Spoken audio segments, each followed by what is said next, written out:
live right now. There's still a couple of minutes.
So, okay, this is it's already time. So, welcome to everybody to this first inaugural session of our JD Lady Formation Program. I'm Dinesh Briganza, a default coordinator of this program. Since Father Stephen Jayard was the main coordinator, but then he went and got COVID. He went, peeked into the valley of death, and came back again. So, welcome to all of you. Welcome to Stephen, very specially. We pause a moment asking Our Lady of the Way to pray for us to be on this journey of Our Lady Formation Program. And perhaps together we can say, Hail Mary, full of grace, the Lord is with you. Blessed are you among women, and blessed is the fruit of your womb, Jesus. Recording in progress. Holy Mary, Mother of God, pray for us sinners, now and at the hour of our death. Amen. Glory be to the Father, and to the Son, and to the Holy Spirit, as it was in the beginning, is now, and ever shall be, world without end. Amen. I now invite Father Francis Gonsalves, Francis by, as he likes to be called, to say a few words. Now, Francis Bhai is the president of Jnanadeep, and he is one of the moving forces behind getting this JD Lady program up and running. So over to you, Francis. So good evening, dear sisters and brothers in Jesus Christ.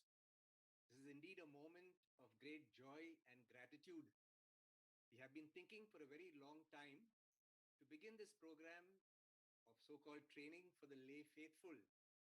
And as we know very well that the church is in a process of the synod, of journeying together. And Pope Francis, who is one of the movers, so to say, of this whole process, speaks of listening, that each one of us is called to listen. I really don't like too much the word laity formation program, because I think it is a two-way street. As much as we here from Jnanadeep try to form, so to say, the lay faithful are also forming us. And this is an encounter, a two-way street of listening of speaking, of reflecting, and of discerning, all in the power of the Holy Spirit. I'm very glad that so many of you have enrolled, and I'm sure in this process, many more will come along the way, and we shall journey together, knowing fully well that the Spirit is with us. Each one of us here, through our baptism, our communion with God, with one another, each one of us is going to contribute to the success of this course. The topics which are chosen are very specifically for the synodal kind of process. And the opening batsman, as we would say here in India, is our dear brother, Father Stephen Jayard, who's had the worst of times and who has bounced back all through prayer, through deep faith of his family members and all of us.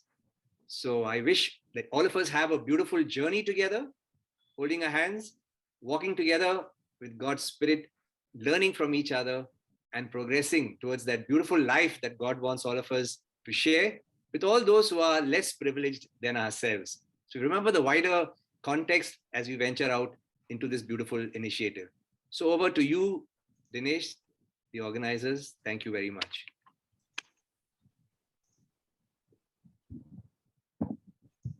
Thanks, Francis.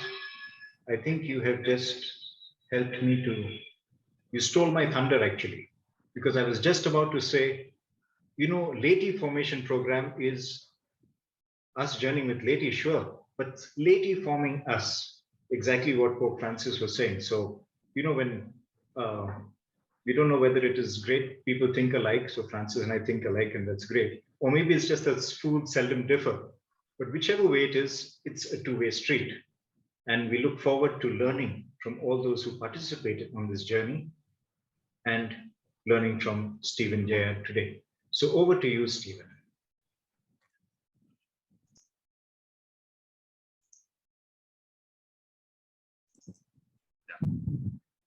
Thank you, Dinesh, and thank you for Francis Gonzalez for the kind of introduction and setting the whole event of our late program.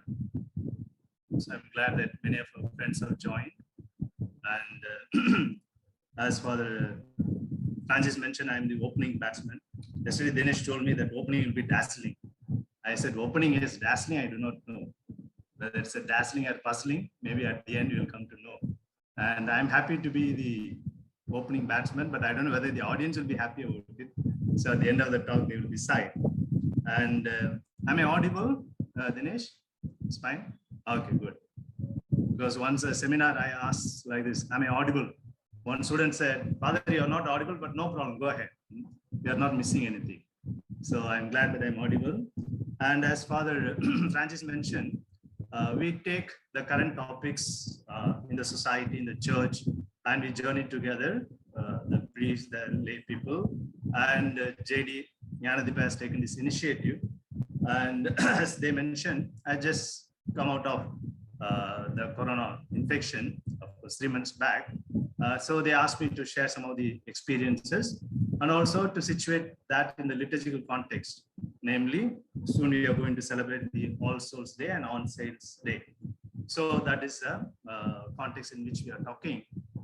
And usually when I give lecture, when my points are not powerful, I prepare PowerPoint. So today also I have prepared a PowerPoint. So I'll share the screen. Yes.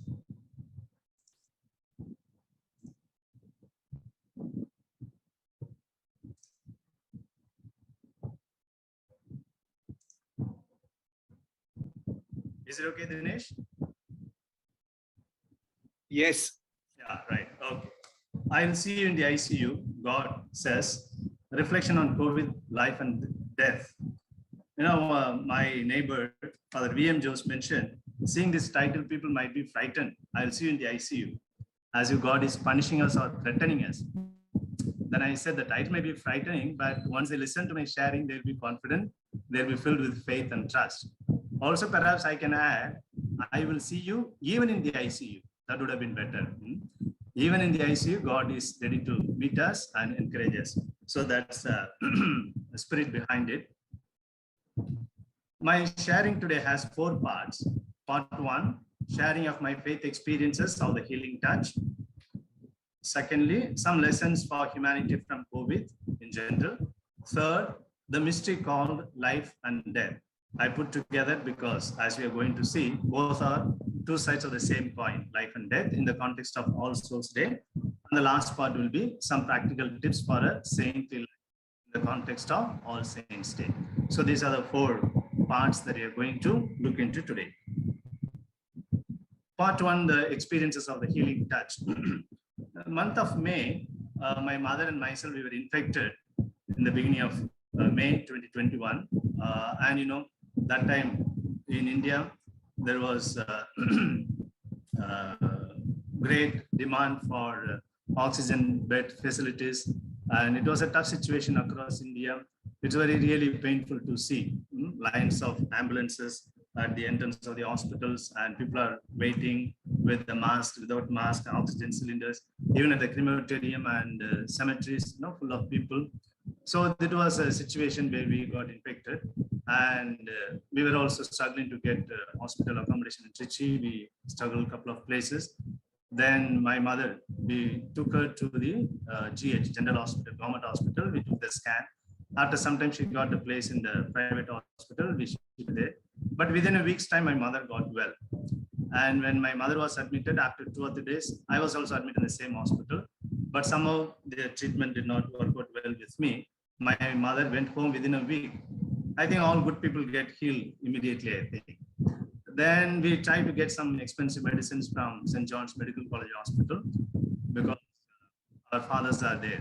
Our father, Paul Parathalum, who was a professor here in JD earlier, he was my professor and colleague. And then for Jesidas, he's the associate director, my companion in theology, who studied in Pune also. Again, for Charles Davis, another associate director, who joined St. John's from this June. So all these people were there, so they could send some medicines. But even those medicines did not help me here. So on 16th May, they decided to take me to St. John's Hospital itself. And I was admitted in the ICU straight away. And during the lockdown period, we could travel very fast. Within 4 hours, we reached Bangalore from Trichy. And 17th May, next day, it was my birthday. And the previous years, I used to travel abroad during the summer vacation. April, May, seminary is closed. So I used to go for some talks, seminars, and pastoral ministry, things like that. So I had an opportunity of celebrating my birthdays in different countries, in South Korea, in the US and Canada, Malaysia, Sri Lanka. So I used to be very proud, I'm able to celebrate my birthday, different countries every year. Perhaps God must have told me that time, in 2021, I'll see you in the ICU on your birthday. Unfortunately, God must have whispered, I could not hear. Had he spoken a little loudly, perhaps I would have been careful. And so I was in the ICU. In such a situation, I did not even know it was my birthday. And it was very nice of our Papal Seminary staff and students and JD, Gnanadeepa staff and students, to arrange a prayer service for me on that particular day to wish me, plus to pray for me on that particular day to wish me well. And it is available in the YouTube. Then when I came out of the hospital, of course, I came to know, and I'm ever grateful to all the staff and students of Papal Seminary and JD. And then I was in the ICU for about 1 week or 10 days. I came out. I was okay, getting slowly better. But suddenly I got the hospital infection, so-called pneumonia. Again, back to the ICU. I had breathing difficulties, and the oxygen level was decreasing, and the carbon dioxide was increasing. Later my brother, John Brito, about whom I'll mention later, he told me that it was 9th of June, the carbon dioxide was increasing. Incidentally, that was the day my death anniversary of my father. And unfortunately, he also died of lack of oxygen. Carbon dioxide was more in his body. His heart could not function. And so he peacefully passed away. He went back to God. So I always say dad with God. And I think today, daddy must have been praying for me that day, that he came to God without oxygen, more carbon dioxide, but let my son be there for some more years. And God heard my dad's prayer also. And then potassium level was decreasing. So I was put the ventilator again. And after some time, things improved with all the prayers and God's grace. And I came back to the semi-ICU. And there I could see some patients getting heart attack. Just in front of one patient, they took him for some scan. When they brought him, he suffered heart attack and they struggled 10, 15 minutes. Anyway, he got back. Next day, a fellow on my left side, left bed, he got heart attack. I thought, okay, the next chance is for me, I think, my turn. And then, of course, all these things were there. And it was very pitiable to see patients moaning in great pains. One patient, even after morphine also, the pain did not subside and he was moaning. I started praying for them in the ICU.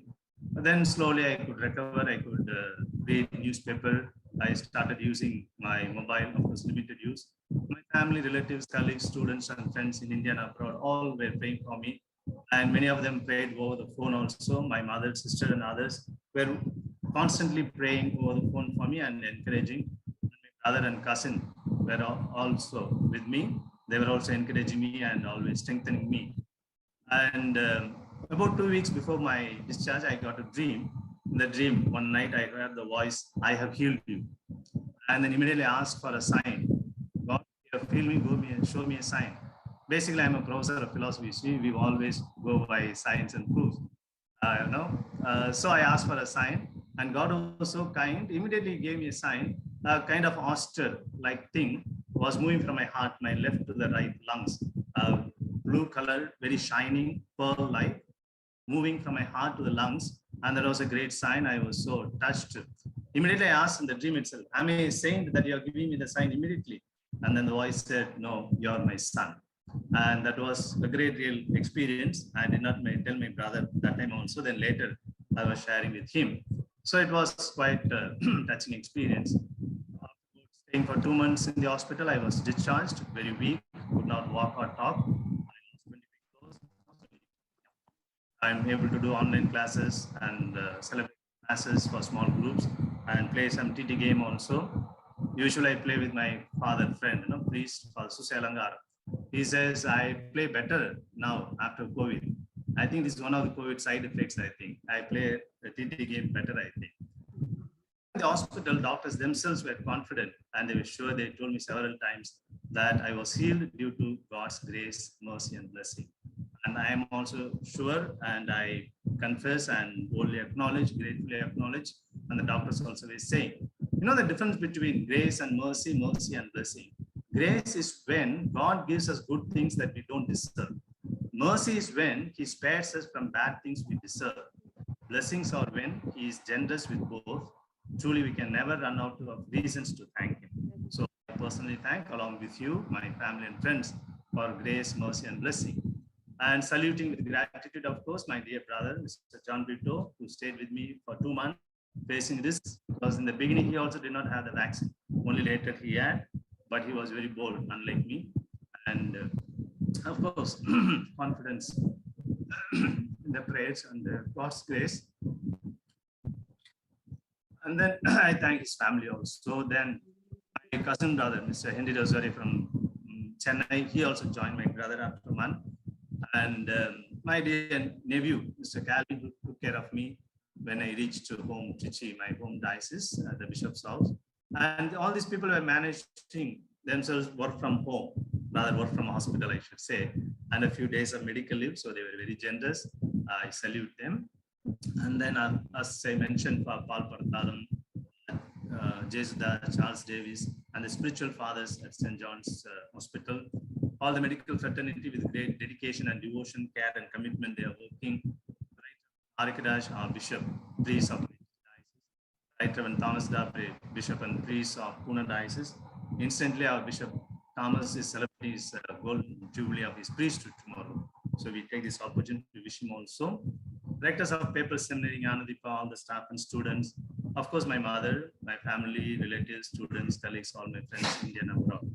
And all these people were playing a very important role. So I thank all of them. Now, the whole experience, when I look at with the eyes of faith, we generally ask many questions in our lives, why questions in our life. And everybody will ask in some time or the other, why this? And again, why me to God? Everyone will encounter this question. It's an existential question rooted in our limits and limitations because we are bound by space and time. And it reveals the fact of our incompleteness in life. However, whatever we do or achieve, the sense of incompleteness will be at the end of the day. And the question why arises from that incompleteness, I think. And I want to give you the example, this Arthur Ashe, a Wimbledon player, some of you might know, and he was very world famous. He got the Wimbledon award, etc. And accidentally, he got infected with HIV during the blood transfusion. So many people asked him, why God permitted this in his life? He was so sympathetic towards him. He said very clearly, millions of teenagers aspire to become tennis players. Out of them, only 100,000 reach to some popularity. Out of them, only a few thousand play in some circuit. And out of them, only 100 or so play in the Grand Slam. Finally, only 2 reach the final Wimbledon. I won the Wimbledon championship. When I was standing with the trophy of Wimbledon in my hand, I never questioned God, why me? And now, what right do I have to ask God, why me? It's a great lesson for us, my dear friends. I think, pleasant, happy moments or sad moments, we need to trust God. And when we ask this question, why? Naturally, we are asked to surrender ourselves to God's supreme wisdom. Father Cyril de Brule, our professor in Jnanadipa, he used to say, we must be prepared to reach the graveyard with some unanswered questions in our life. Some of you know him, he is in Pune. And Jesus healing a man born blind. This passage often comes to my mind. When the apostles asked him, this man is born blind, is it because of his sin or the sin of his parents? Jesus beautiful answer. Neither because of his sins nor his parents, but that God's glory might be revealed in him. Maybe I think God used me as an instrument, though it was a painful process, to reveal his glory and his presence. And Psalm 91, which is a part of my daily spiritual reading, we come across these verses, as you know. 1,000 may fall at your side, 10,000 at your right hand, but it will not come near you. You will tread on the lion and the cobra. You will trample the great lion and the serpent. Because he loves me, says the Lord, I will rescue him. Now, when I read these lines of the psalm, it becomes more meaningful. And also, I like to add these words. Even if you are put on ventilator, even twice at that, you will come out of it safe. So, sharing of my faith experience with more details available in the YouTube with the same title. I will see you in the ICU, both in time. Okay, friends. So my first part is over. Now we are coming to the second part. Some lessons from COVID for whole humanity. I got some lessons for my basic life. Now I reflect along with you for some lessons for whole humanity. A complete change of style, lifestyle, as we know. Even when we go for mask, we have to go with mask. You see, everything is either online or with mask, including kissing and hugging. You see, the mother is hugging the child, but of course both are in mask, and this couple is kissing again with a mask. So what do we do? Either online or with a mask. My recent seminar in the ACPI, days back, Association of Christian Philosophers in India, shared some of these ideas, revisiting the idea of science, how COVID has forced humanity to revisit, to revise our understanding of science. From hard science, we have to move on to humble science. From dominating science, we need to move on to dialoguing science. Similarly, revisiting the notion of spirituality. We need to free spirituality from the clutches of religion. Though religion can be said to be the origin of spirituality, unfortunately, religion can be misused or abused. Therefore, we need to move to the level of spirituality from religion and supporting spirituality with scientific mysteries. Usually, we speak about mysteries in the world of metaphysics, theology, philosophy, and so on. But today, science is speaking about mysteries. And then finally, revisiting the very concept of humanity. COVID has forced everyone in the society to revisit, to revise the understanding of humanity, moving from horrible egoism to human equality. Moving from valuing valuables, we have to move to value values. And these are the things I shared that day. It is available in the YouTube, I think. I'm not going to repeat all those things. I just highlight only two aspects for our today. COVID has given many lessons individually and collectively. And today we will focus on two aspects, a lesson on humility, a lesson on fragility of life. First on humility. Corona has offered a great lesson on humility. No more the property of just theology, spirituality, philosophy. Generally, we speak about humility as a virtue, no? Divine virtue, spiritual virtue. In the world of theology, spirituality, philosophy. Unfortunately, even theologians and spiritual leaders, philosophers, because not in JD, other places, theologians and spiritual leaders, philosophers, they're not humble, they're arrogant. Actually, it's a self-contradiction in my opinion, because any real theologian, any real spiritual leader, any genuine philosopher has to have humility, and it's okay, we accept. But the point is, it is there even in the physical and hardcore science also. We are going to see some examples to show how humility plays an important role in science. Now we are cosmically insignificant. This is the view of the Milky Way galaxy, and we are here, our solar system in one corner, not at the center, and we are here. All right. And then can you see me? This is plenty of galaxies, and every light spot is a galaxy. This is a space we are speaking about. All the stars that you see at night are just part of this yellow circle. And you can see thousands of stars when the sky is clear. Now imagine the whole Milky Way galaxy, how many stars there will be. And this is another way of the known picture of the known universe. One can never know how many stars are there in the space, even if one lives forever, because the light from the stars will never reach us, because the stars are moving the other way and we are moving the other way. Even if a person lives forever, he or she will never know how many stars are there in the space, in the universe. Science can estimate, interestingly, the size of the known universe. They say it's about 93 billion light years across. The size of the unknown universe is bigger than that. How many times bigger? 150 sextillion times. Because 93 billion makes 93 followed by 21 zeros. The first one, so many kilometers, 93 followed by 21 zeros. And unknown universe is bigger than that, 150 followed by 21 zeros. Imagine, no, we cannot even imagine, so don't imagine. And the number of galaxies, they say 2 trillion galaxies. And the number of the galaxies will be more than all the sand grains on the planet Earth. That is the amazing universe we are thinking of. This just small picture shows this Milky Way galaxy. The width is 1,000 light years. 1,000 light years. The known universe is below 93 billion light years. That means if a star emits light, it takes 93 billion years to reach there. And you know the speed of light, enormous speed. In 1 second, 3 lakhs kilometers per second. In 1 second, 1 minute, 1 hour, 1 day, 1 month, 1 year, that's called light year. So light year is the distance traveled by light in 1 year. So we should not think light year is a year where Corona lockdown, we felt very light. That's a light year. No. Light year is the distance traveled by light in 1 year, that is 9 trillion kilometers.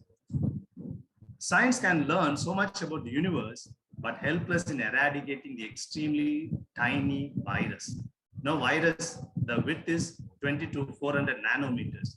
Nanometer is 10 to the power minus 9. That is, you take 1 meter, divide that into 100 crore times, 1 meter length, divide into 100 crore times. That minute, tiny thing is called nanometer. Just make a comparison. You know, this is less than a nanometer, the size of the atom, and the nanometer, this is the hydrogen atoms, 10 atoms put to shoulder together, thousands of nanometer, one blood cell. And if you imagine a mole on your tongue, it is 1 million nanometer. This black dot is 1 million nanometer. Human hair is 50,000 nanometer, not the length of the hair. Length some have very long, but the width of the hair. The width of the hair is 50,000 nanometer. Now you can imagine 20 nanometer, how small it would be. That is a virus, and today science is struggling to eradicate it. Science has to kneel down before nature. How big or small are we in the universe? Humanity on one side and the universe is on the other side. You are here. This is a picture, the sun, and this is small arrow mark is the planet Earth. This is Jupiter, Saturn, other bigger planets. Already we look like a dot. All right. Okay. Wait a minute. Now this is sun, and our Earth is like this. in terms of the whole sun, we are such small speck like. This is Earth from Mars. If you go to the planet Mars and turn back or turn anywhere, and you will see the Earth, and that's a dot. Carl Sagan, a great philosopher and scientist, he says, this blue dot, which we saw, no? This blue dot, it's so invisible. This blue dot, everyone we love, everyone we hate, everybody's living there.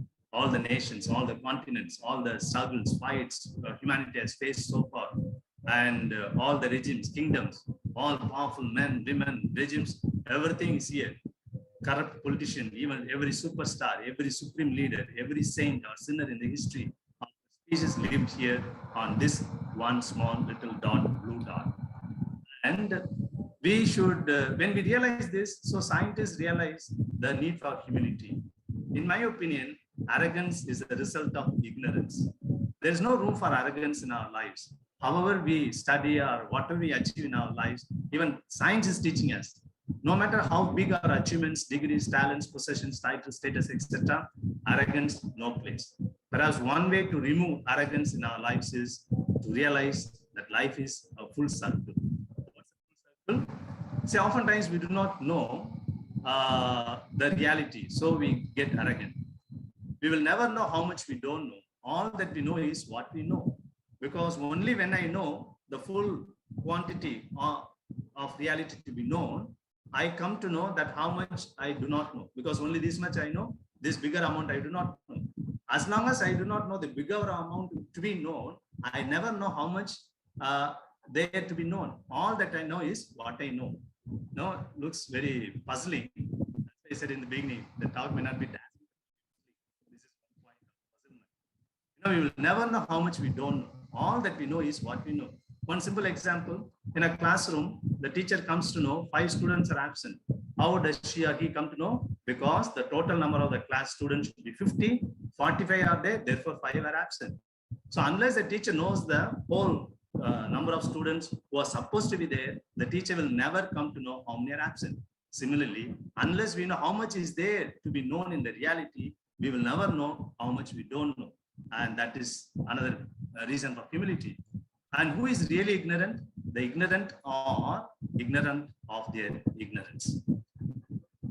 And why I say life is a full circle? When a child is 1 year old, the success is the ability to walk without support. When the child is 4 years old, success is not to urinate in the dress. When the child is 8 years old, success is to know the way back home without getting lost. At 45, the success is to maintain youthfulness in their appearances. At 50, success is to be able to give good education to one's children. At 60, to be able to keep a driving license, that would be a matter of success. At 65, success is to live without diseases. At 70, success is not to be a burden to anyone in any way.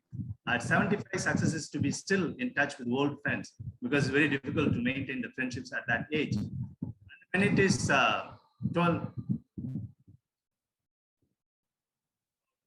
it has come. Okay, no problem. At 81, the success is to know the way back home without getting lost. If a old father, grandmother, grandfather, if he or she is at home, they go to the church and come back home safely, we feel it's a great successful thing. So at 81, success is to get back home without getting lost. At 86, success is not urinate in the dress. And at 90, success is the ability to walk without any support. You see, interestingly, success is the same as what was in the age 1, 4, 8, when we are 81, 86, 90. That's why I said life is a full circle. So when we realize this, naturally, humility is the only feeling that will emerge. And humility is not reducing myself to nothingness. It is not considering myself as a worm. Sometime back, in the olden days, saints used to pray, God, I am a worm in front of me. Please forgive me, accept me. In my humble opinion, it's not a good theology. Why? Because why to reduce myself to a worm? God has created me in his likeness and image. So I'm someone special in his eyes. So I need not reduce myself to a worm. If God had wanted, he would have created thousands of worms instead of me. In fact, he has created some worms within me also. So why should I reduce myself to a worm? Rather, what is humility? It's a deeper awareness that our lives are made possible by God nature, and others who are created in the image and likeness of God. Now, science is very deeply teaching us this sense of humility, and COVID is one more occasion to get to know this. A lesson on the fragility of life on the earth. We covered the earth with the plastic. Unfortunately, Corona has covered us with plastic. These are the passengers in the flight, fully covered with plastic. What we did to the earth, now we are getting back. Our life is so fragile, we need to take care of earth. For example, how much water we waste very easily.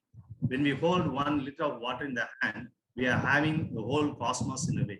Because if we put all the water molecules one by one, side by side as a chain, that water molecules, atoms, H2O, an atom, will go up to the moon 7.5 times. So long it will come. And the moon, Earth, the distance between moon and the Earth is about 4 lakh kilometers. It will go 7.5 times up and down. If all the water in the world is reduced to 4 liters, 1 teaspoon from it is a sweet water, and only 1 drop from it is available to us. All the other water is in terms of ice, mountains, and sea water. So if all the water in the world is reduced to 1 bucket of 4 liters, only 1 teaspoon is sweet water. We can drink drinkable water, potable water. From that, only 1 drop is available for all humanity. 800 crores of people, all animals and birds and everything has to share in that 1 drop. And how precious it is. Now, how much easily we waste cooking gas, excessive use of plastics, wasting fuel, increase of global warming, wasting electricity. So these are all great lessons for us. And Stephen Hawking said, even within 100 years, Earth will be too hot for us to live here. So we need to move on to other planet. But unfortunately, it's not that easy. It's not even possible in many ways. As the science thinks of very many different new ways. But even then, after 5 billion years, when the sun becomes too enlarged, all the planets will be sucked in and there is no chance to survive. Now, this is a picture of Stephen Hawking. And the scientists, the medical world gave him only 2 years to live because he had some special disease, muscular neuro disease in 1963, but he lived for another 50 years and came out with great discoveries and so on. That itself is a miracle. Unfortunately, he denies God, but he himself has become a miracle. When the science world can give only 2 years for him to live, he could live for 50 years.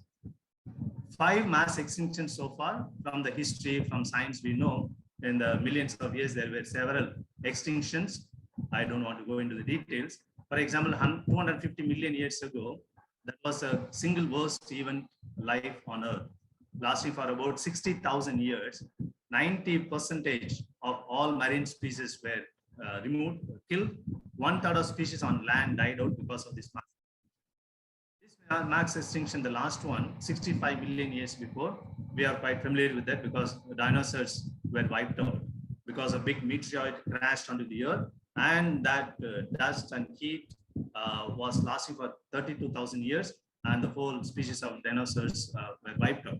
Now scientists are fearing there can be 6th mass extinction.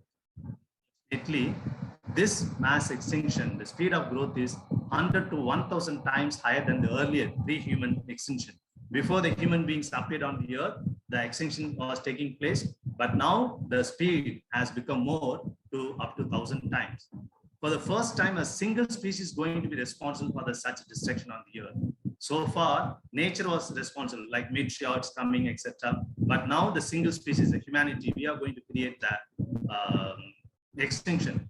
It's a painful irony that it's the most, or perhaps the only intelligent species in the whole of universe is causing this extinction. So you and I and the whole humanity need to be aware of it, careful of it. Something interesting to think about. See, we have not developed completely effective vaccines so far, no curative medicines. So we are, yes, 2 letters are missing. What are they? I and U. So only you and I can kill the virus by keeping ourselves away. By this, perhaps we can give VRS to virus, that is voluntary retirement from service to the virus. When you and I are missing from that. We need to be socially away. That doesn't mean we should be emotionally away from one another. Social distancing is not spiritual or emotional distancing. We still need to help in all possible ways, especially those who are affected with corona, We can supply them daily needs. We can make a phone call, send an email, because all these people undergo pain and agony of losing a dear and near one. They can't even give a decent and fitting farewell to them, and can't even see the body. And very often, the government, they take the bodies and cremate only box of ashes they bring. We need to increase the immunity power with the help of community power. Again, this is a lesson taught by COVID. Now we come to the third part. Hope you're all there with me. Okay, at least face to face we can know whether somebody is leaving the hall or not. Now I cannot know also. Okay, so it's again matter of faith. Okay, we have to believe without seeing, as Jesus says. Now we come to the third part, the mystery of life and death, in the context of All Souls Day. Just a few words about the origin of the All Souls Day. In All Souls Day, we can say in a nutshell, that dying is praying for the dead. There's nothing else. Once a small boy asked the grandfather, Grandpa, what's happening there? They were in the cemetery. Then the grandpa told him, no, nothing special. Only the dying are burying the dead. Very true, right? And 5th century, already way back in 5th century, masses were offered for the dead, and it became very slowly popular. All Souls Day, first instituted in the year 993 by St. Odilo on the day 2nd of November. And Pope Benedict XV in 1915, because of the countless deaths due to the First World War, he allowed priests to celebrate 3 masses. Otherwise, usually a priest generally says 1 mass. Of course, they can bind it for pastoral reasons. And now, on this day, we can say 3 masses. The Pope gave permission. And there's also a biblical basis. Book of 2nd Maccabees, which was written 160 BC. Judas Maccabees was praying for those killed in the battle against Asmoneans. In the verse says 44, we find, if he were not accepting that those who had fallen would rise again, it would have been superfluous and foolish to pray for the dead. Therefore, there's a biblical basis, and there are many other texts also from the book of Gospel of John, Tobias, and Sirach, and so on. Okay. And the Council of Trent, it gave 3 important teachings in this regard. 1, the souls in the purgatory can be assisted by the prayers of those who still living on the earth and of the saints in heaven. The souls in purgatory cannot pray for themselves or for one another. The prayer leads to God's mercy more and reduces the duration of the punishment in purgatory. So this is a basic, simple faith. So we need to pray. The Reformation churches, the Protestant churches, they don't pay much interest. In fact, they say there is no need to pray because after all, salvation comes because of God's mercy. Of course, the Catholic Church knows that. It's only God's mercy saves us. But our prayer can appeal to God's mercy, because in the Bible, we have plenty of occasions to show where the prayer has made God reduce his anger or punishment. Example, the people of Nineveh. So there is nothing wrong to pray for the people in purgatory. We are appealing to God's mercy again, and God will have more mercy upon them. Karl Rahner, a great theologian, he says, hell must be empty because God is so merciful. And he says, one may live as an atheist, but one does not die as an atheist. Because at the last moment of his or her death, what happens, we do not know. At the last moment, he may say, oh, God, please forgive me for all that I have done. And God is so merciful. If we can realize at that last moment, God naturally will take him into heaven. So he says, hell must be empty. God is so merciful. Of course, merciful God is also just God. So there will be some sort of justice, but what sort of justice, what sort of punishment, we leave it to God. We did not give any suggestion to God, I think. God is merciful. At the same time, he's a just God. So we cannot take him, God, for granted, saying he's just a God. No, he's not just a God, he's a just God. So we need to trust in his mercy. At the same time, the merciful God is also just God. And that is why we are called to live a life worthy of being God's children. It's also, in many other ways, it's helpful to pray for the dead, such as to revive their memories and to thank God for their gifts in our lives. Because what we are today is because of our parents and others who are alive or dead and gone. So it is a moment of being grateful to them. And to pledge ourselves to continue all the good works that they have started, to remind ourselves to practice all the noble values that those people stood for, to be careful not to imitate the bad habits, if any, that they had happened to have, because some people might die of some addiction. So it's a reminder, hey, be careful, right? So it's a great help to remember these people who have gone before us. And above all, to tell ourselves that tomorrow we are also to follow them to their place. And that's what I said in the beginning, the dying or burying the dead. Now, what is life? In this context, when we look at life, it's $1 million question. Perhaps it's wrong to say it's $1 million question, because even if you give $1 million, you will not get the answer. Okay, as any experiential reality, it escapes complete definition. What life is, we do not know. We can speak of only signs of life: movement, eating, speaking, producing, reproducing, digesting. All these things only signs of life, but not life itself. Because we can get a child from a frozen sperm or egg. 21 years recently, they got a child from a frozen sperm. And all these 21 years, the sperm did not move, did not speak, did not eat, did not digest, did not reproduce. So without all these signs of life, still some element of life was sticking to that. That's why it's able to produce another life. So what is life? It again escapes our complete recognition, comprehension. We can only speak about the signs of life. This is a sperm and the egg. Okay. Now, what is that makes something living? It's a mystery. We know the difference between a living being and a dead thing. We know. But what makes that difference? We do not know. Even science wonders what life is and where the life is in our body. Science is wondering. It's not in the bones, or is it in the bones or brain or blood vessels or blood cells or chromosomes, genes? Where is life? But everywhere. But what is that life? About 50 minerals, salts, chemicals present in nature, in the distant stars, they are also in our body. And all these chemicals and minerals need to be in the right quantity, in the right ratio. Now, as I said in the beginning, potassium, when it is more problem, less problem. Iodine, all these things are there. So we are made part of this nature. And the different parts in our body die at different times. Today, science speaks about somatic death and molecular death. Somatic death involves stoppage of respiration, circulation of blood, and brain functions. That is somatic. Soma means body. And molecular death, the molecules within the body die at different levels. That is why eye transplantation or heart transplantation is possible, because these parts are die at a different level. Skin cells continue to multiply for a few hours after we die. The food that we ate finally, that is being digested in the stomach for 6 hours more after we die. Now the person is dead, but the cells are multiplying, the food is being digested, and all these microbes and bacteria, they are living. From where do they get life? So the question is, so far, does this bacteria give life to me, or I am giving life to the bacteria? We do not know. That is why more and more we come to know about this biological world. The great mystery remains. This great scientist, Albert, a Hungarian Nobel laureate, biochemist, he discovered vitamin C. He says, in my search for the secret of life, I ended up with atoms and electrons.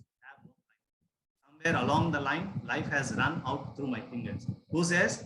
A great biologist, not just an ordinary biologist, a Nobel laureate. And he says, life has escaped through my fingers. I am not able to catch hold of it, what it is. Life and death, two sides of the same coin, as I said. See, we can't speak about life without touching upon death, because we already started speaking about death. You see how it's not possible to speak about life without reference to death, because life and death are two sides of the same coin. The more we die, the more we live.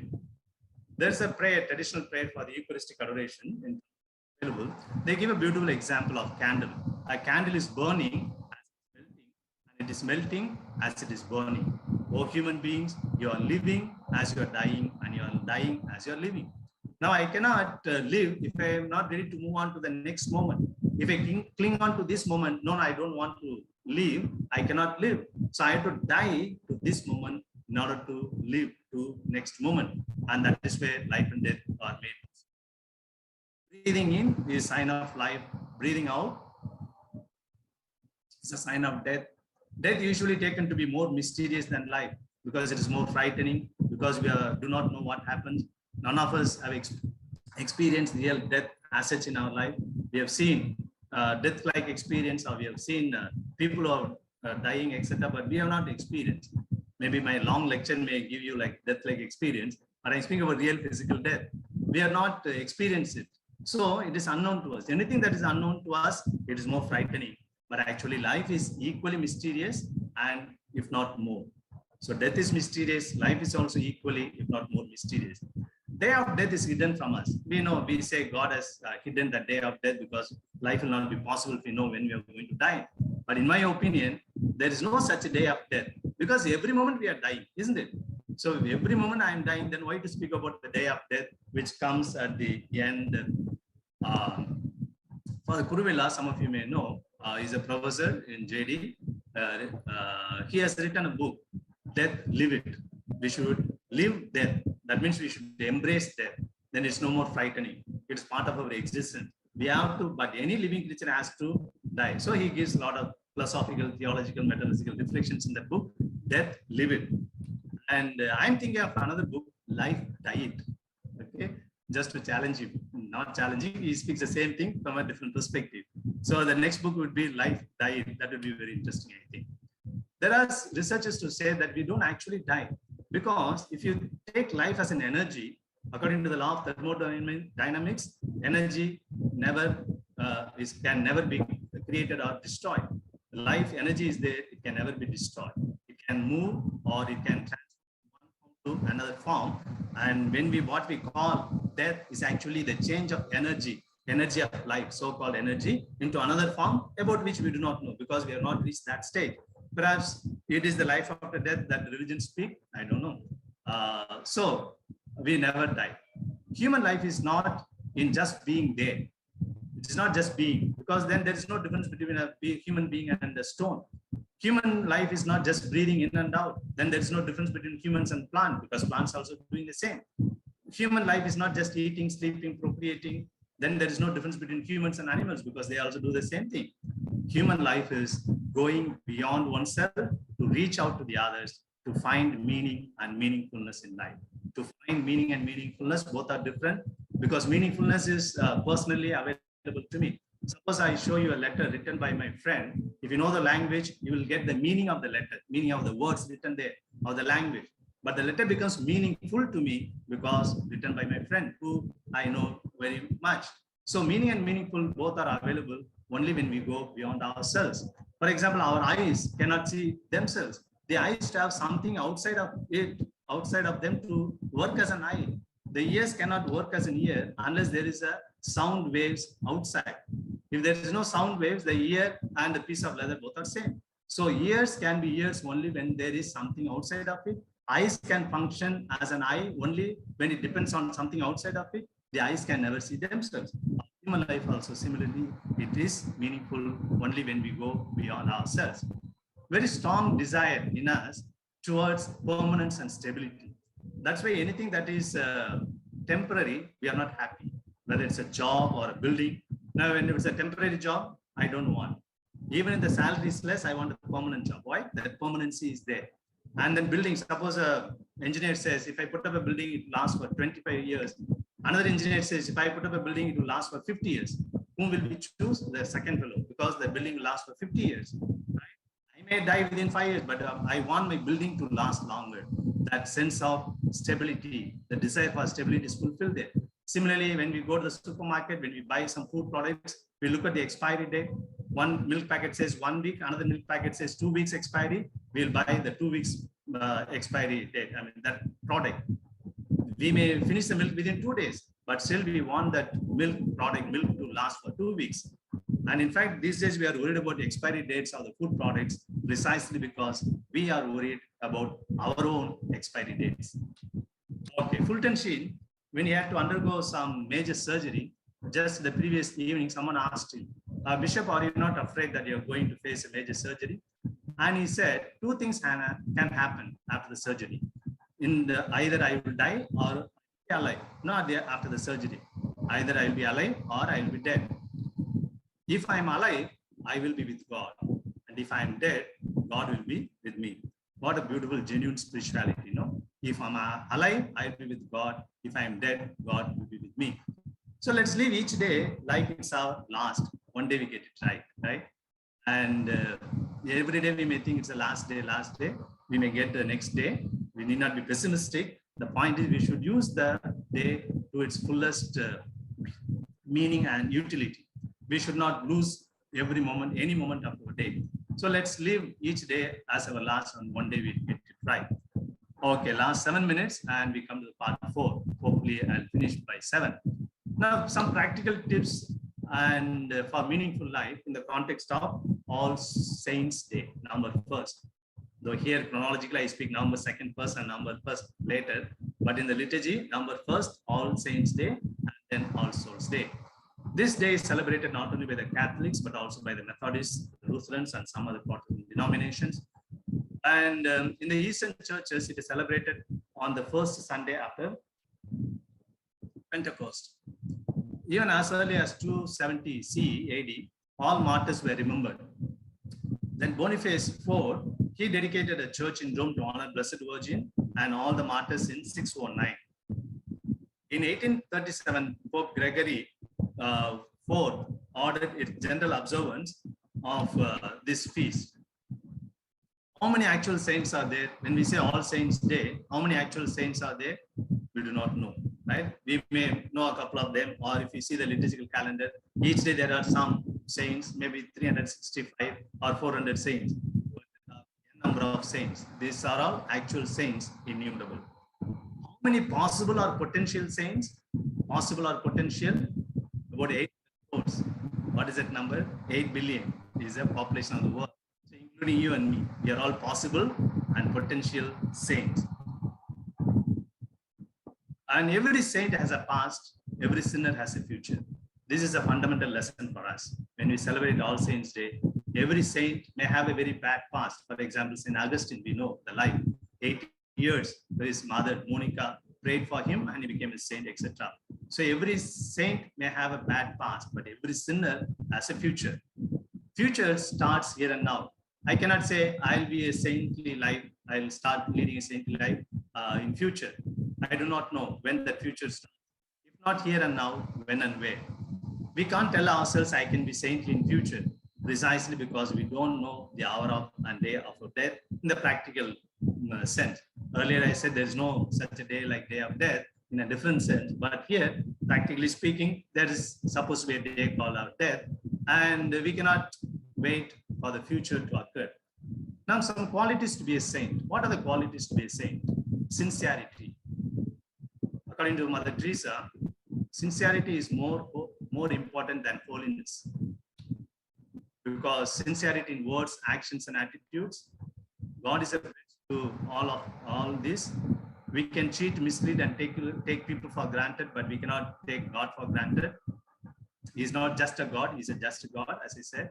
God goes by the intention of an action, not the external aspects. So sincerity is one important characteristic of being a saint. Sincerity in our words, actions, and attitudes. And Jesus says, don't judge others. You know, it's always interesting when Jesus says, don't judge others, because any judgment to be genuine, it should be really impartial judgment. But to make an impartial judgment, we should know the full knowledge of the person. We should know the full knowledge of the situation.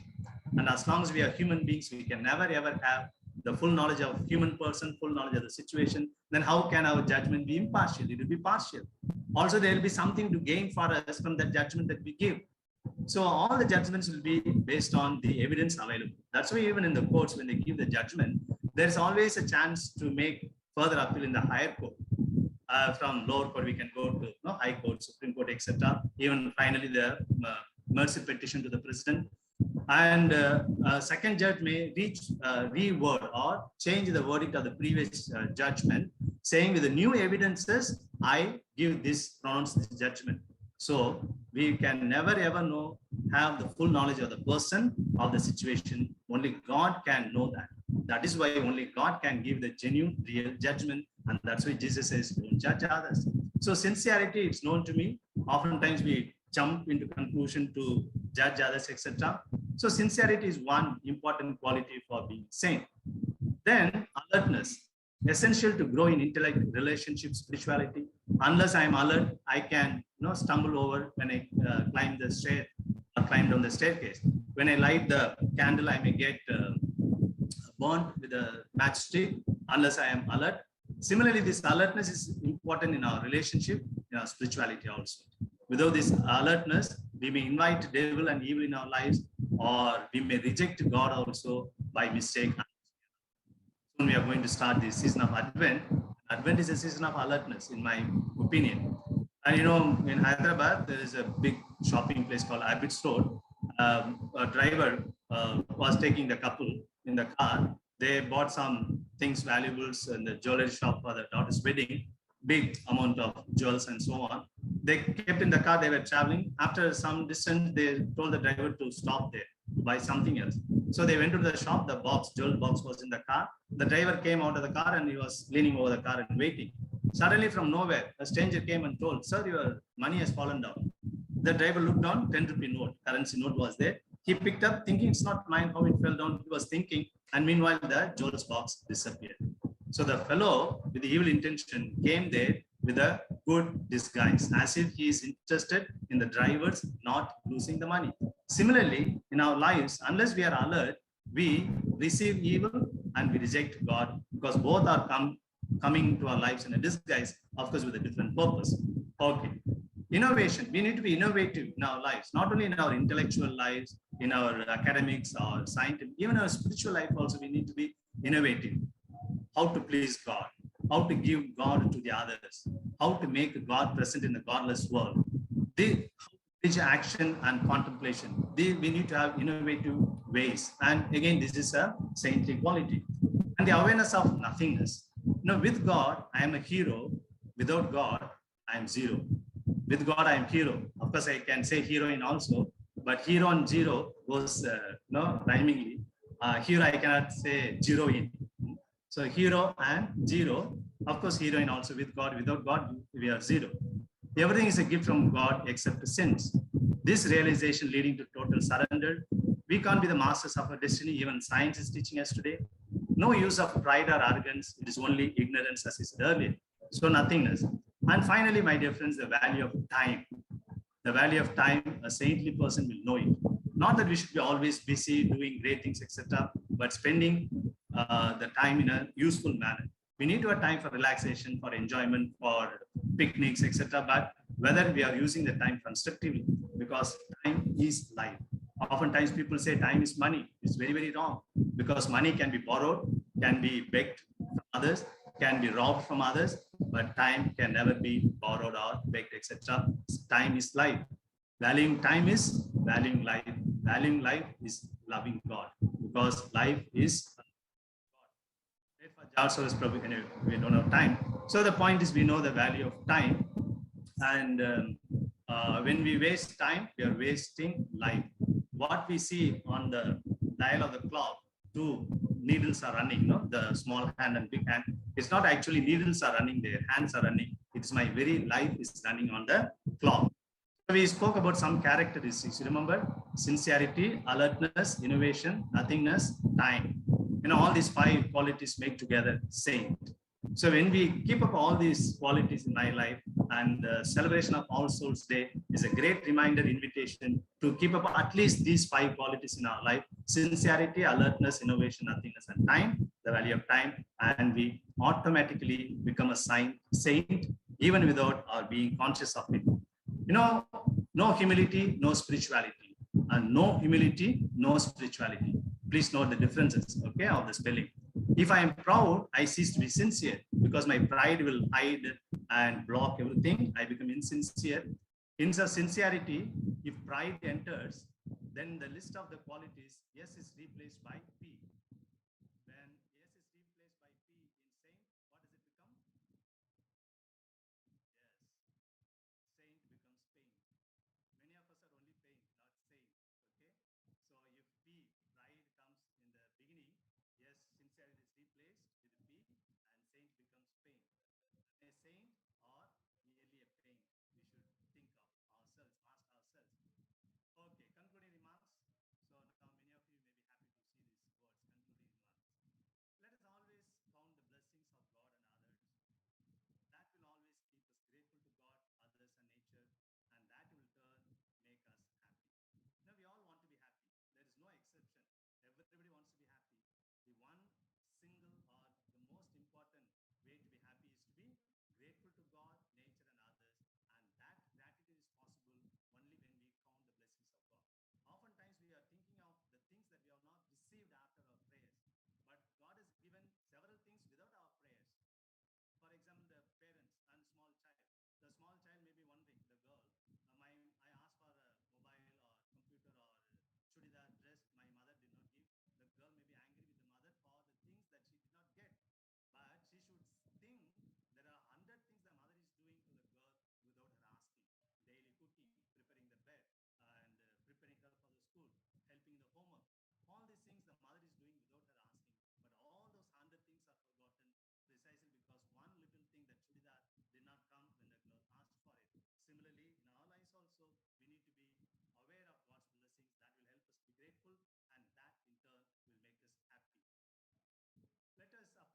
proceed with the less and less, one day we may become vacuum and empty within ourselves.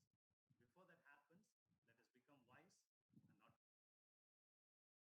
wise and not God, because only God is endless. So when we turn to God who is endless, all this less will not have any in our lives. Finally, divine wisdom, human knowledge. We need to reach out to the divine wisdom so that our human knowledge becomes useful, and even science comes to know how to use that knowledge in the proper way. Science can never tell us how to use knowledge this way or that way. We need to have wisdom in order to make use of that way. And yeah, so with that, I finish. Um, Divine wisdom and human knowledge. And Corona has taught us, and my own faith experiences have taught us that need to rely on human wisdom, and the whole humanity has to rely on human wisdom in order to make the best use of human knowledge. So with that, I thank the organizers and all the participant listeners. I've taken 5 minutes extra. Sorry about it, because I spoke about time. I should have been careful with time, right? So 5 minutes extra, excuse me. Good. Thank you. Over to Dinesh. Okay. Thank you. Thank you, Stephen. Uh, Maybe you can stop the sharing. Sure, sure. Yeah. I've shared enough, I think, so I can stop sharing. So thank you. So thank you to everybody for your patient participation in this whole process. Thank you, Stephen, for sharing your own personal experience of being in the ICU, of experiencing God in the ICU, and engaging on a journey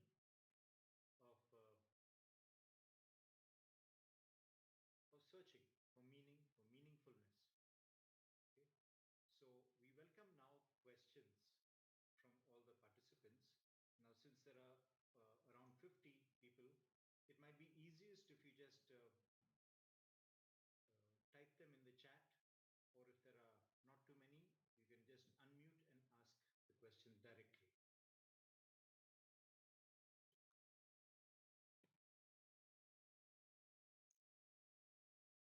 I think they're not asking questions because they know that I don't know the answer. And we are some professors, are my colleagues, philosophers and theologians. I'll be happy if they also step in to clarify certain doubts which I do not know. Thank you. Yeah, somebody says that the greatest miracle is that you could talk for 1 hour without any break, even after COVID. So thank you. Yeah, yeah, correct. Because 2 months I did not speak, no? I have to compensate now, I think. You have to compensate, right?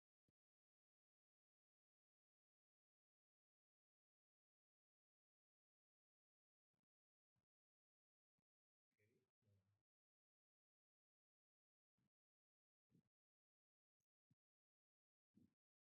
Okay. If anyone has a question, you can just type it in the chat, or just raise your hand or Any question in the chat? unmute. So far, I don't see any questions. There's some comments of appreciation.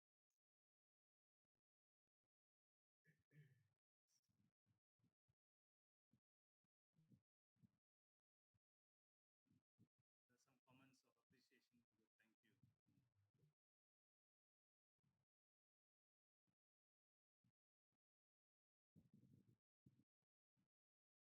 Well, since until then, okay. Okay, so there is a request to see the slide. Grace is mercy. Grace is something. Mercy is something. Blessing is something, right?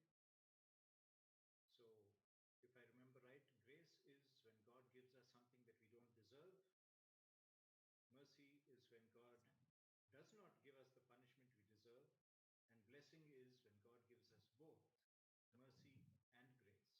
But I'm glad that Dinesh got it right, because my professor, Korean Kunama, used to say, when you speak, be careful. At least one may be listening in the audience. That one is you, I think. Dinesh, thank you. Maybe. So there is a question here. Uh, Yeah. it's a kind of a personal question. So somebody's asking, like, did you think at any time in the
they said you need to have full willpower, and then that will strengthen your immune system, immunity.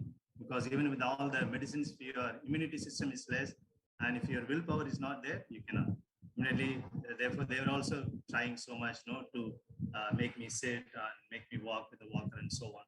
So all these things worked together, and above all, God's grace, which was actualized by all these people, all these prayers. Yes, thank you. Thank you. There is another question from someone here. You got better, and then again you had to go back onto the ventilator. How was that for you? It was quite disturbing because the doctors were surprised that I went back to the ventilator because of the pneumonia infection. I was getting better. They said after 1 or 2 days I can go to the general ward, and after a couple of days I can go home. So we were preparing that. Suddenly I got that breathing difficulty. Then slowly they realized pneumonia. They took me back. This thing. It was quite disturbing and painful. Yeah. But again, the matter of faith that God will somehow will take me out. That's why the Psalm 19 becomes more meaningful now, right? Earlier. Yeah, thank you. And some of my friends have joined from Malaysia. Thank you, Vincent and Tony. And Sanjeevi, yes. Good. Any other question? Good to see you well, Father. Good. Thank you, Tony. Yes, yes. It's a pleasure listening to you. Yeah, good. Thank you. Thanks for prayers. Say hi to everybody, okay? Yes, I will.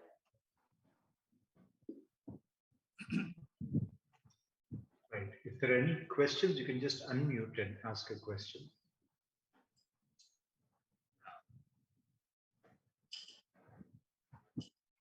Yes, Francis boy. Yeah. What is a new insight did you get during this stage of your life? A lot of things.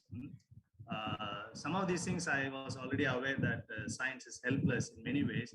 Now I've experienced more because, for example, in my case, the doctors did their best with all the possible advanced equipments, gadgets that they had, of course.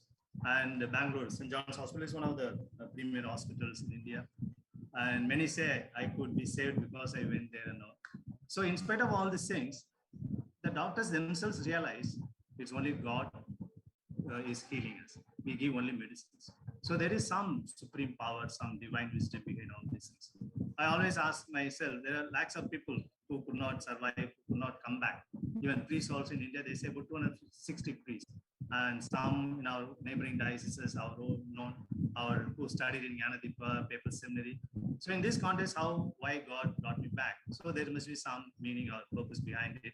And science now is one more realization, as I said, this tiny nanometer virus, we are not able to control it.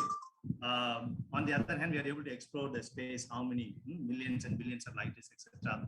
So science is helpless, and there will always some element of mystery to it. That's why they say we will never come to know the full functions of brain, because when we study about the functions of brain, we are using a similar brain in our head. So there will be some residue about which we'll never come to know. Unless we are able to soar above all these things, above the brain, if we are able to study the brain without the use of brain, perhaps we'll come to know more about the full functions of the brain. But as long as we need a brain to study a brain, there'll be some residue which we'll never come to know. It's like a small fish and mother fish and baby fish. The baby fish was asking mother fish, "Mommy, what is ocean?" The mother fish said, "This is ocean. You are swimming. You are swimming. This is ocean." The baby said, "No. This is only water. Where is ocean?" Now, unfortunately, the mother fish cannot take the baby fish into the space to show this is ocean. Similarly, we are bound in space and time. Science, with all its advancements, etc., we are still bound in space and time. We can never soar above all these things to have complete reality. Therefore, the answer, Francis, is that Corona situation has made us realize, made humanity realize in a little more deeper way that science is limited, and all the scientific minded people should take note of it. Yeah.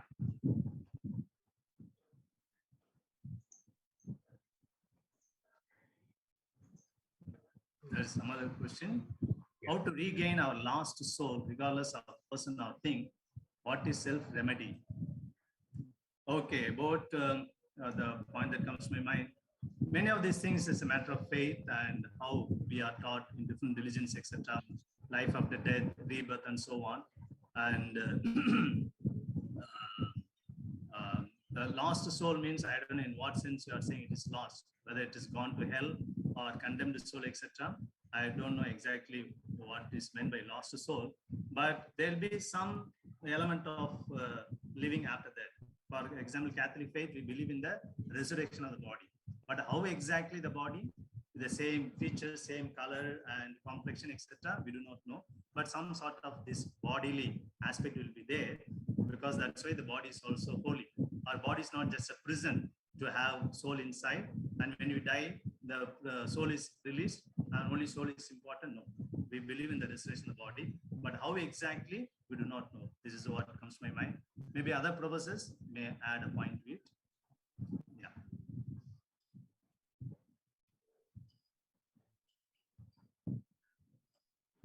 Dinesh, yeah, okay. I'm just reminded of. I'm just reminded of Francis Xavier's, Ignatius's words to Francis Xavier. What does it profit a man if he gains the whole world, but loses his life? We can go after the things of this life and then ultimately lose eternal life, ultimate meaningfulness. There's a question which somebody posted, Stephen, that life and death are experienced at the same time. So I just reposted it for everybody. So does being closer to death bring more fullness of life, personality for Stephen? Being closer to death, usually when we think of death, we think of the day when we actually die. But actually, as I said, every moment we are dying, every moment we are living. So let's not think of the day of death, so to say, the day of death, about which we do not know. Rather, let us live the life every moment, every day in its fullest sense.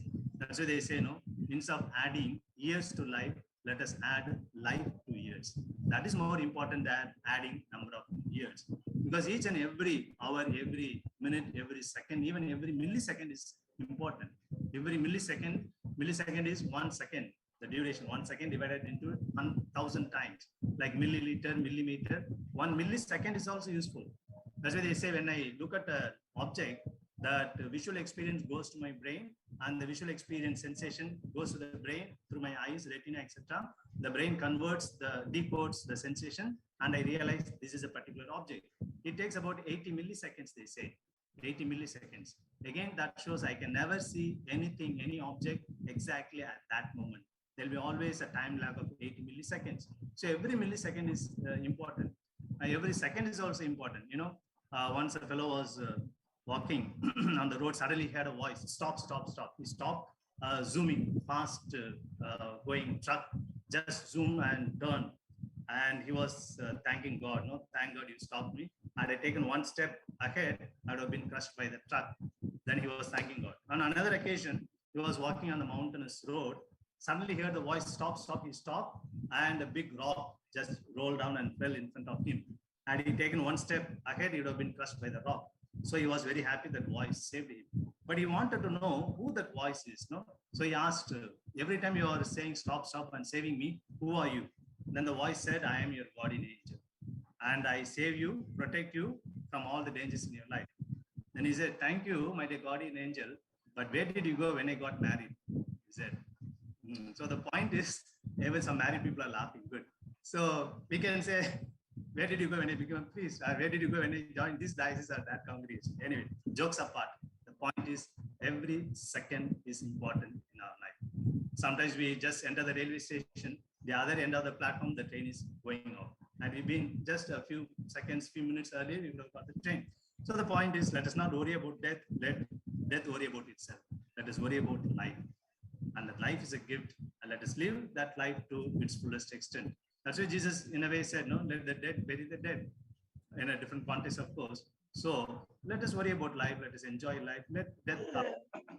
Kurvila's book, no? Let us embrace death. Die it. Death, live it. Okay. So that's my little reaction to that. Yes. Thank you. Any other questions?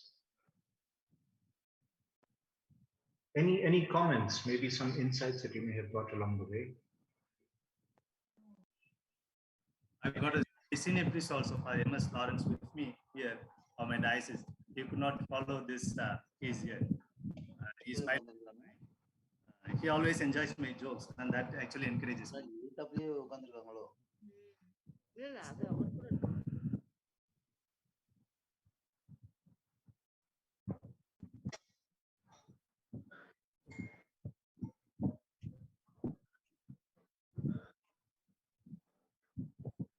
I realized in some place I had to go fast because I was conscious of time. And as I said, mentioned about for Jas Wallace Prabhu, he was a professor of past good memories in Kanadipa. In 93 or 4, 94, I think he got retired in the month of March. That time when he retired, he said, as I'm retiring now, I feel the value of time. I've got a couple of ideas to write some dozens of articles, couple of books. I don't know how much God has given me time to write all these things. He said that in March, but in the month of June or July, he was killed in a road accident. So all the good ideas gone with him to the graveyard. And he is a great scholar, wrote so much, so many articles, so many books. Even he felt that he has not used his time to its fullest sense. So the point is, let us make the best use of time as long as we are healthy, we are able to go about, do something constructively. And even we are not doing any physical activity, let us use the time more constructively by giving hope to the others, giving meaning to the others, by praying for the others. Because the best thing that we can ever give, the most expensive thing that we can ever give to others is our time. Maybe a valuable gift or money, these things, etc. That can be bought. But when we give time to the others, that is something which we lose for whole of our life. We can never ever regain that time. Suppose if I give a gift to the others, similar gift I can buy or somebody can give me. But when I give time, that time is lost for once and for all. Lost in the sense, it should be usefully spent. So all this Corona experience, etc., made realize all these things. Now, Freddie says, here's a question. Can we say that pandemic has made us somewhat come back to God as we were living in our own world and not thinking about spirituality? Yeah, in a way, yes. All the spiritual people, they've been always spiritual, whether pandemic or no pandemic. Same thing, 9/11 attacks happened. In the US, the churches were full and memorial services, prayer services, etc. Only when such bad thing comes, immediately we think of God, immediately we think of destiny. Some people will never think of death unless they pass through the graveyard, in front of the graveyard. They think they are going to live forever. That's why someone said very meaningfully, some people live as if they are never going to die. And some people at the end, they die as if they have never lived in their lives. It's a very pitiable thing. Living to make life meaningful, there are very many ways. And in my opinion, Corona has made us realize the whole humanity, and individually, collectively, we need to realize that. Yes. So thank you for that, Father Stephen. I'm sure there are many questions that Stephen has awakened within us. There is much to ponder deeply, because coming face to face with one's own death, coming face to face with the death of a loved one, can really challenge us, can invite us to think deeply about the fact that we are going to live. There is this very beautiful book by Richard Bach, the guy who wrote the book on Jonathan Livingston Seagull. So he has this book, Illusions. And there is this line over there. How do you know if your mission in life is complete? And the answer is, if you're still alive, it isn't. So Stephen, I think, discovered that his mission is yet to be played out. All of us have our own mission. And I think this is the invitation that COVID is giving to us, to really live life in depth, not just superficially, to live life meaningfully, and to live life deeply in relationship to God, with a mindfulness of how tiny we are in relationship to the entire universe, and yet how profoundly important each one of us is in God's eyes. So thank you, Stephen. Thank you to each one of the participants and to all those who are attending on YouTube. Thank you. Thank you. I also take this opportunity to thank Jnanadipa for arranging all these beautiful programs. And I hope in future there will be more people joining us in the later program. I thank our President, our Francis Gonsalves, and Dinesh, the coordinator. Though he said I am the coordinator, he is virtually doing everything. So all the other team members, Patricia, Paul Dutch, and Linus Dabri, and so on. So thanks everybody, and also I thank our Papal Seminary staff and students also for their support. And I thank all the participants in Pune, outside Pune, in Tamil Nadu, in India, outside India. So I thank everybody. Okay, God bless you. Thank you. So to all of you, a big thanks. And is this talk available in the YouTube? It should be. Yeah. It's streaming right here. So thank you to all of you. A reminder that next week we have Father Sebastian Barapilli, who will be talking to us about theology as the quest for truth, the quest for personal meaningfulness in our lives. So welcome. I will send out the link to all those who have signed up. And of course, if you sign up on the JD YouTube channel, you will be intimated as soon as we go live. So till then, till next Saturday, have a wonderful week. Thanks. Thank you so much. Thank you. Thanks everybody. Thank you. Comments we type. Comments. Thank you, fathers. Thank you. And I also said that. Thank you, Father.